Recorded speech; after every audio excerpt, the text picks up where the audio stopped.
Hi friends, నేను మీ సీతామహాలక్ష్మి. ఈనాటి కథలకి స్వాగతం.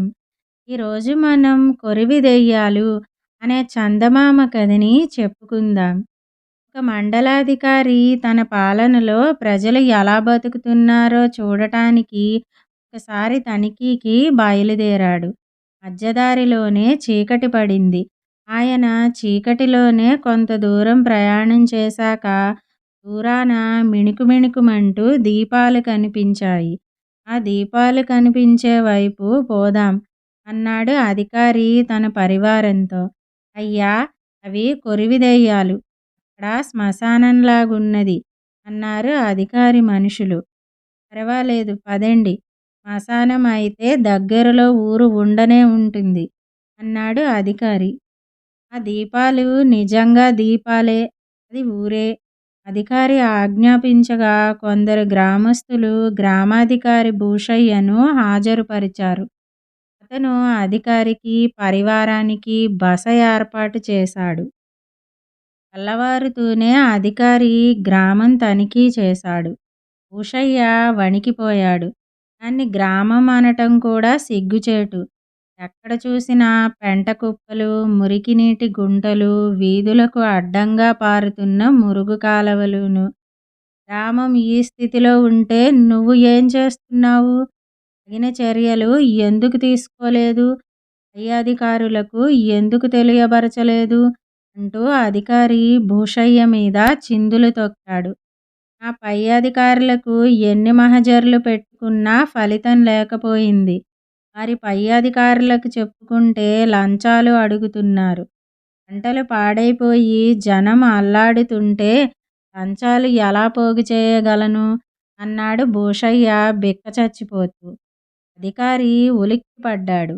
ఆయన అప్పటికప్పుడు తన వద్ద ఉన్న డబ్బు నుంచి 10,000 రూపాయలు తీసి భూషయ్యకిచ్చి గ్రామం బాగోగులు చూడమని, అతడికి సహాయంగా ఉన్న పంచాయతీ ఉద్యోగులకు చెప్పి, నేను తిరిగి 2 నెలల్లో ఈ వైపు వస్తాను, గ్రామం అద్దంలాగా ఉండాలి అని హెచ్చరించాడు.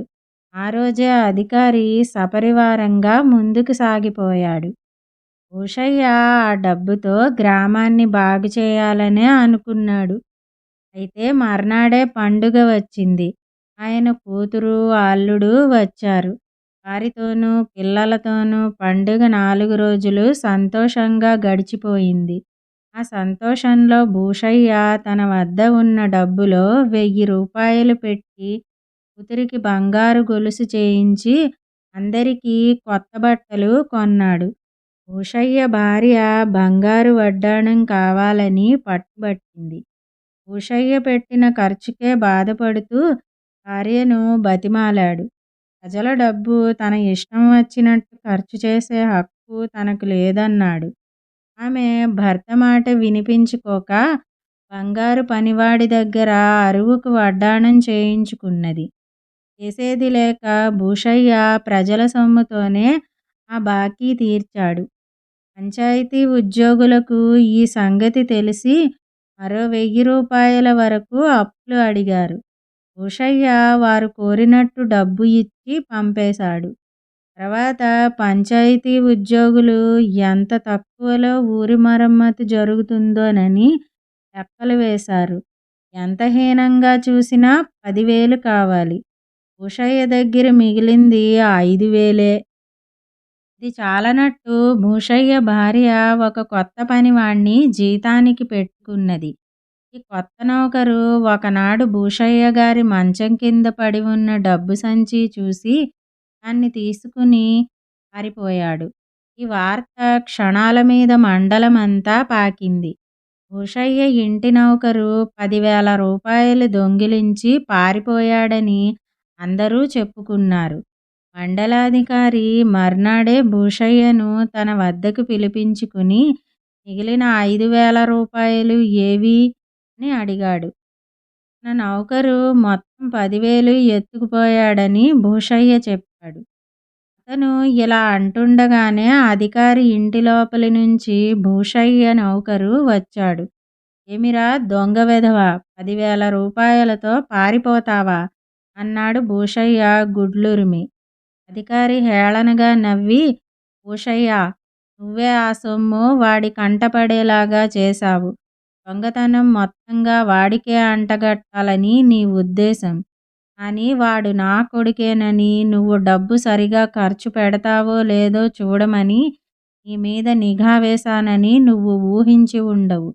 ఈ పథకం ప్రకారం దొంగతనమైతే జరిగింది గానీ నీ వ్యవహారం బయటపడింది. ఎలా సంపాదిస్తావో మిగిలిన డబ్బు సంపాదించు. గ్రామం బాగుచేసే పని నా కొడుకు చూస్తాడు అన్నాడు. భూషయ్యకు తల తీసేసినట్టయింది. అతను తన ఇల్లు తాకట్టు పెట్టి డబ్బు తెచ్చి ఇచ్చాడు. త్వరలోనే గ్రామం బాగుపడింది. మండలాధికారి తన పరివారంతో, మీరు ఆనాడు అన్నారే కొరివిదెయ్యాలని, ప్రజల సొమ్ము సొంతంలాగా వాడుకునేవాళ్లే నిజమైన కొరివిదెయ్యాలు అన్నాడు అధికారి. ఇదండి కొరివిదెయ్యాలు కథ. ఈ కథ కనుక మీకు నచ్చినట్టయితే లైక్ చేయండి.